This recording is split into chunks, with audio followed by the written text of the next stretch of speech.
So I wanted to know what was the ambience. How did it work? So the ambience, so we are still streamlined. So as it's still the same principle, same technique we use in the June sale, which is with no one in the room. Ollie Barker was in London, and then the 3 desks, London, Hong Kong, and New York, were It was a bit streamlined faster, together. no? It was a bit faster. Yes, I think we've been trying to improve what we did the first time, and I think everybody recognized. I think technically we are really, this product is working really well. I think there was no issue anywhere. I think Oliver was, as always, I think really amazing, because even if he's facing just blank, and TV screens, That's tough, which is not the easiest thing to, he's still so lively, but not doing too much, and he's remarkable. So let's speak about the prices. Can we face something like the new Corona prices now? I don't think there's Corona pricing. There's clearly, it's a bit more difficult in a, economical environment, which is clearly not easy now, with border closed and some areas really struggling and businesses struggling. But I think there's still some, if you look at what we had and what we sold, there was really some great prices there. So yes, some areas have been affected. Yes, some prices were from time to time a bit disappointing, but I think overall, I think the energy was quite great. I think for those who have been watching, there was more than 1 million viewers, which, I think we started the first one with 60,000. So clearly there's a concept which is working and working well. Okay, the concept. I'm speaking about the prices. The prices, I think we can review one by one, but that's going to be too long. But I think, yes, there were some disappointing prices, clearly. Like what? But I think overall, I don't know, for example, the 2 Dubuffet paintings could have made more from the Brooklyn Museum. But at the same time, if you look at the prices we did for the Molino table, for the 2 great Basquiat from Enrico Navarra, there was great prices, for sure. So but not, the not 2 Basquiat, everything. let's speak about the 2 Basquiat because they are French. Yes, they were coming from the giant. They were coming from the best. No, it was very touching for me to be able to offer these 2 very special works on behalf of the family. And Enrico left us in July, which was quite something for the art market and for all his friends. And so to be able to talk about him, to expose his genius and expose what he has been building over 30 years in such a great way and such a grand way was amazing. I think we had 8 phones on the first one and 6 phones on the second one. There was bid from the 3 continents. There was even bid from the Middle East, from Europe, from America, from Asia. So don't you think for the biggest one that it could have made an higher price? It's like an icon. I think it was on the cover of the catalog. It was the cover of the box, absolutely. No. But we can always hope for more. Let's say if it would have been sold 3 years ago. I really don't think so, but maybe I'm wrong and nobody will ever know. But I really deep down feel that we squeezed, as much as we could. And looking at who was bidding on these 2 things, I don't think, let's not forget, it's 1986, it's not 1982. The head we had was the Xerox, was not, drawn by the artist. It was boxes. There was no canvases there, and it was not, it was a size which was not that big. There was 1.30 meters. So, yes, they were iconic because they were reproduced and put on the cover of the box of the Catalog Raisonné, but which is, by the way, Enrico was never calling it Catalog Raisonné, but monography. So I think at the end, the prices were very good. And I remember at the beginning, people were telling me, Greg, do you think it's a bit expensive, your estimate? So I think to achieve what we achieved, which was nearly $15 million for both, big prices. And most of the lots were sold for the low estimate, right? I'm sorry?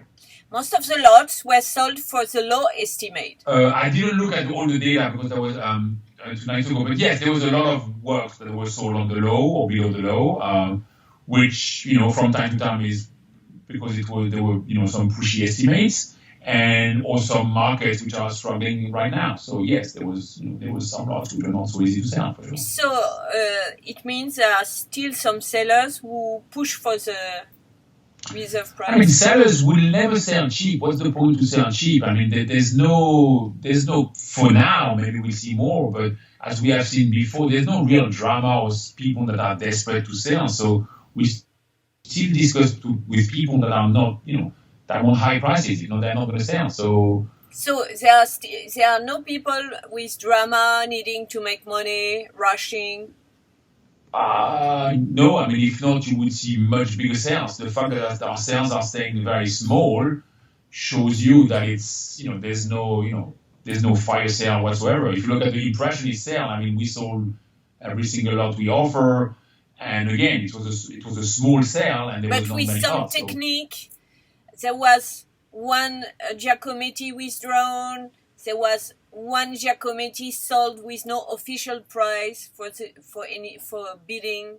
So there are some technique not to show the prices now.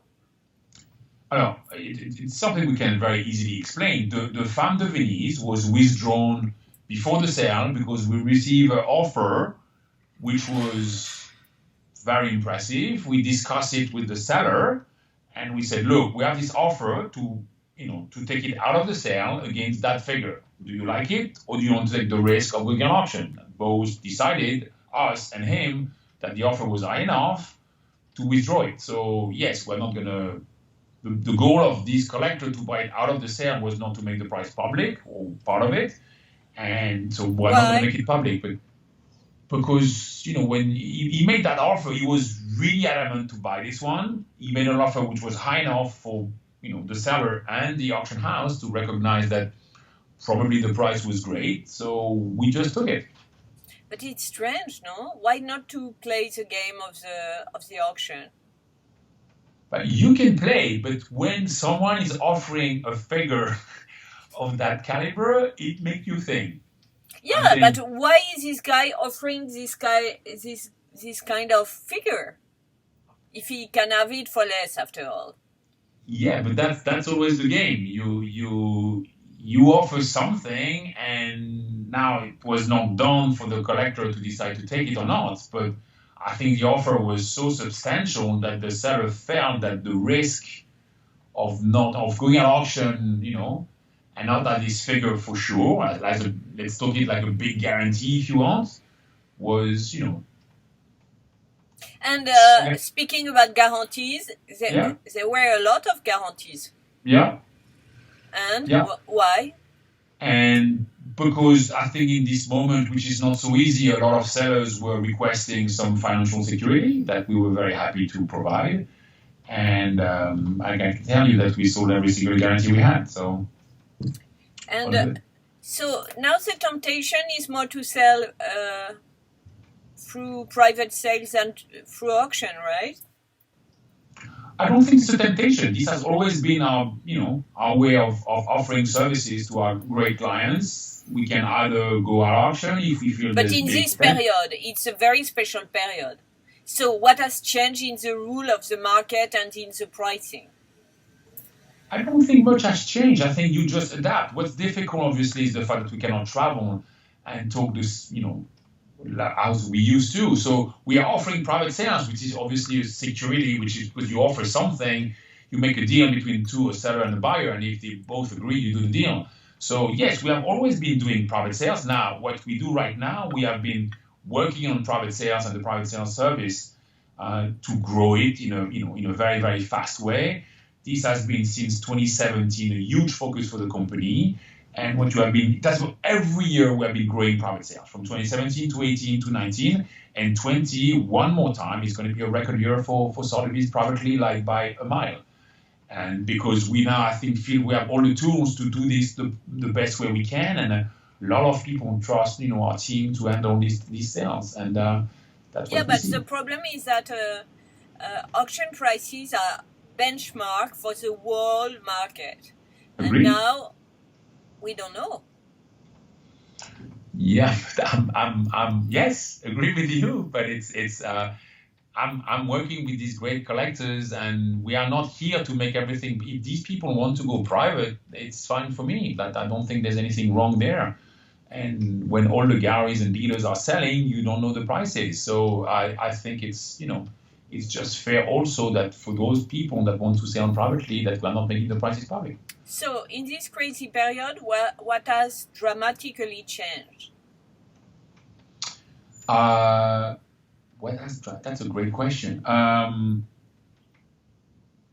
don't know. I think that the pressure we had to change the way we have been working, meaning that I've yet to take I think I took one plane in 7 months, when I used to be on a plane probably every 3 days. That's one.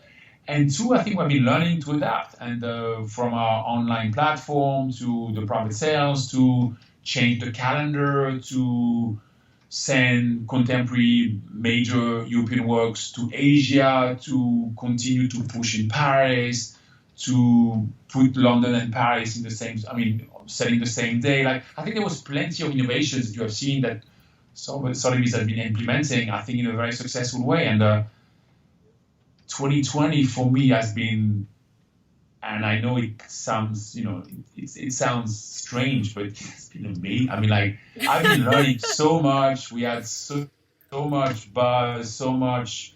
I think our team is really tied together. I think we have been learning also to work together even in a better way, because it has been more difficult. But the result is how much?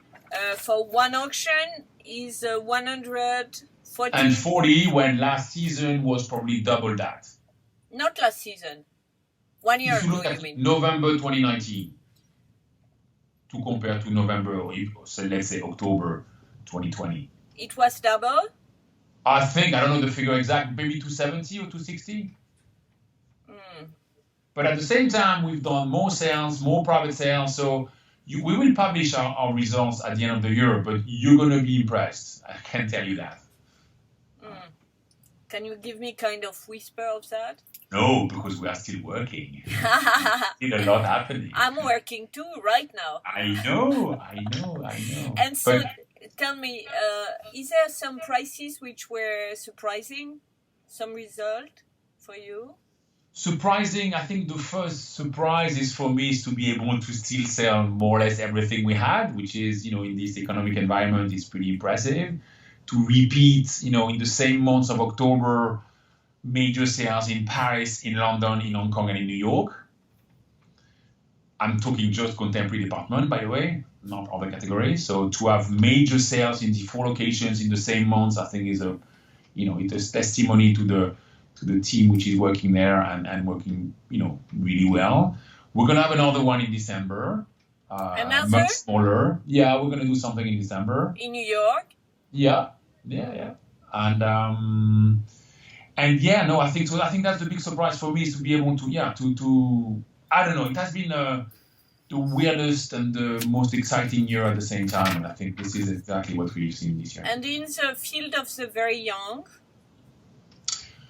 The very young always a bit suffer, in tough times, but at the same time, we thought another Matthew Wong penning, on the $200,000 to $300,000 estimate for $1.7 million, I think, all in. And why do you think Matthew Wong attract collectors? That's the beauty of the art market, is that you think you know, you don't. But tell me. No, because I think a lot of collectors, and when I say a lot, it's amazing, because you see really collectors from absolutely everywhere collecting Matthew, from Asia, from America, from Europe. I think the market discover a new artist, which has been around. Frank Elbaz did an amazing show in Paris, probably asking $10,000 for every work a few years ago. Or Karma did a show in New York also. And so it has been this young artist was, having a normal career, and then suddenly there's this drama. He passed away by committing suicide, and people realized that there was something very, very special there. And now, I'm not going to say it's a rush to own something by Matthew, but this is the classic art market, realizing that there's an amazing artist there that, everyone wants to have and own. And so prices are, yes, very strong. People would say crazy. I don't know if it's the right adjective, but there's a desire, which is immense. Is there speculation on it? speculation. Yeah, it's always speculation, but I don't think it's speculation because no one has a stock of paintings. So this is everyone trying to own one. So I don't think I call it speculation. Someone buying 100 paintings and then putting one at auction and trying to play the market. This is not something like this. This is really pure collectors, private collectors who are desperate to own something by Matthew. And do we have an idea about who bought what? I mean, China, Europe. Or if you look at phones during the sale, you could see that when Hong Kong was buying something, or when New York or London was buying. But now, as you can imagine, we try to protect privacy. So you may have an American collector buying from the Hong Kong desk. Yeah, so one can't say anything anymore, right?